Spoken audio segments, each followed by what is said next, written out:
हरिओम दोस्तों, स्वागत है आपका free study bye Lodhi sir के यूट्यूब चैनल में। मैं कृपाल लोधी। दोस्तों, आज हम आपको लेकर के आए हैं जीके का बहुत ही इम्पोर्टेंट टॉपिक। दोस्तों, आप किसी भी प्रकार के कॉम्पिटिटिव एग्जाम की तैयारी यदि कर रहे हैं और यदि उसमें जीके आना है, स्टूडेंट्स जीके आना ही होता है, तो आज का वीडियो आपके लिए बहुत ही इम्पोर्टेंट होने वाला है। आज हम आपको बताने वाले हैं भारत के प्रमुख राजवंश, कुछ धर्म के बारे में भी आपको बताएंगे।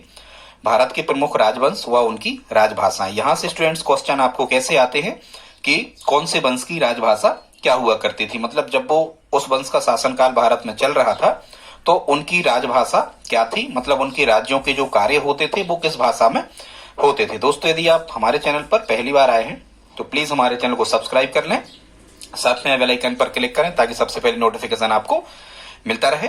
तो बगैर देर किए हुए आइए दोस्तों देखते हैं आज का टॉपिक, भारत के प्रमुख राजवंश और उनकी राजभाषाएं। सबसे पहले स्टूडेंट्स हमने यहां लिया है आर्यों की राजभाषा। आर्यों की राजभाषा क्या थी? संस्कृत। इसको आप कैसे याद रखोगे स्टूडेंट्स? अपन सब आर्य ही हैं, भारत में सबसे पहले आर्य ही आए थे। तो जैसा कि आपको पता है कि जो हमारा वैदिक काल है, वैदिक काल की भी राजभाषा संस्कृत हुआ करती थी। तो आर्यों के टाइम पर ही वैदिक काल था, तो हम कह सकते हैं कि आर्यों की राजभाषा क्या थी? संस्कृत। संस्कृत संसार की सबसे प्राचीनतम भाषा है और आर्य भी संसार की बहुत ज्यादा प्राचीनतम जातियों में जाने जाते हैं, इसलिए आर्यों की राजभाषा क्या हो जाएगी?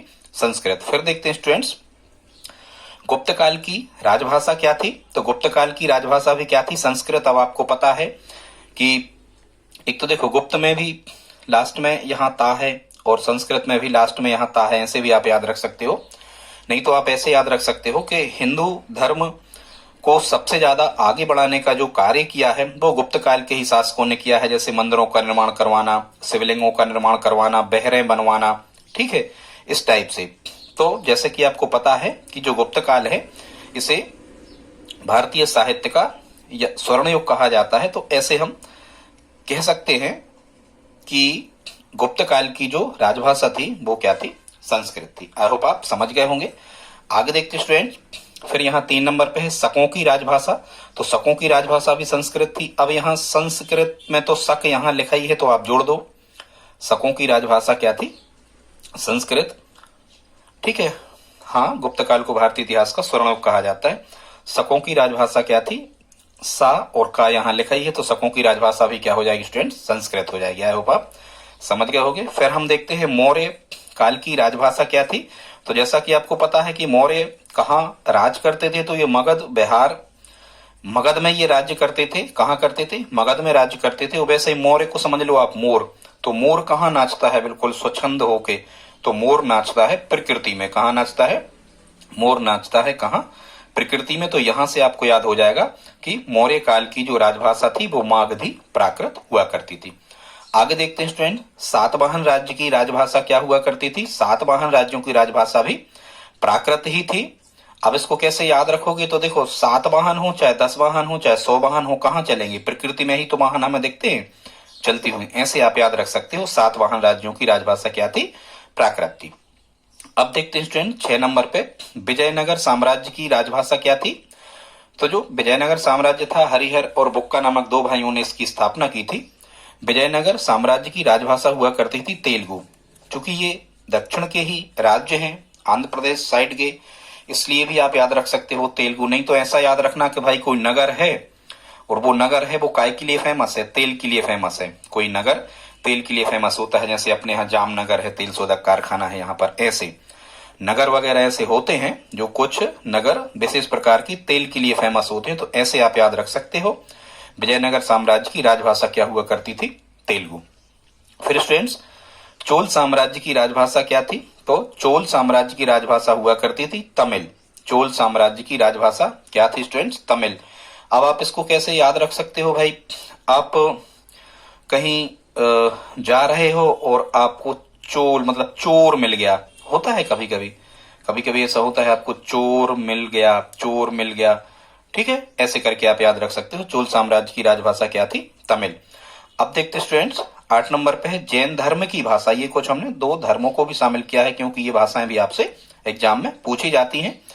जैन धर्म की भाषा हुआ करती थी स्टूडेंट्स प्राकृत। जितना भी साहित्य है इसका प्राकृत भाषा में है जैन धर्म का, अन्य भाषाओं में भी है पर प्राकृत में सबसे ज्यादा है।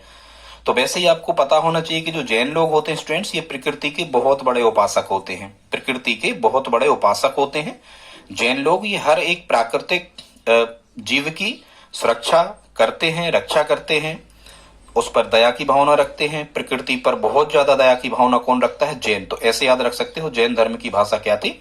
प्राकृत। इसके बाद स्टूडेंट्स 9 नंबर पे है बौद्ध धर्म की भाषा। तो बौद्ध धर्म की भाषा क्या थी? पाली।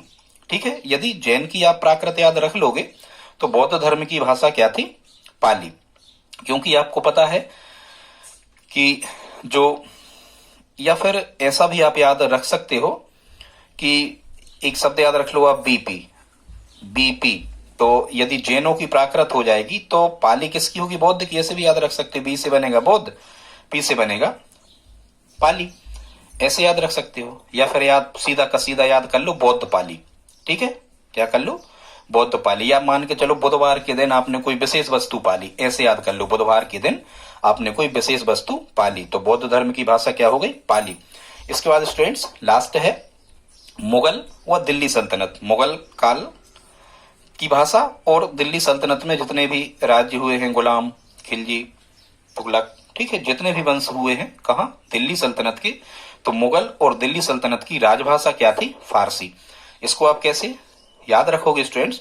क्योंकि चाहे वो मुगल हो चाहे दिल्ली सल्तनत के शासक हो, सभी एक दूसरे को मार काट करके, फार करके और राज्य करते थे। सभी मुगल हो चाहे दिल्ली सल्तनत के शासक हो, सभी एक दूसरे से मार काट करके, एक दूसरे को फार के, ऐसे याद रखना आप, और राज्य सत्ता छीनते थे। ऐसे आप याद रख सकते हो स्टूडेंट्स कि मुगल व दिल्ली सल्तनत की जो राजभाषा हुआ करती थी वो क्या थी? फारसी। दोस्तों यदि वीडियो पसंद आया हो तो लाइक कर दें प्लीज, और आप स्टूडेंट्स प्लीज हमारी हेल्प करें, इस वीडियो को अपने दोस्तों के साथ स्टडी ग्रुप में शेयर जरूर करें। कमेंट में बताएं आज का वीडियो कैसा लगा। मिलते हैं अगली वीडियो में, तब तक के लिए जय हिंद जय भारत।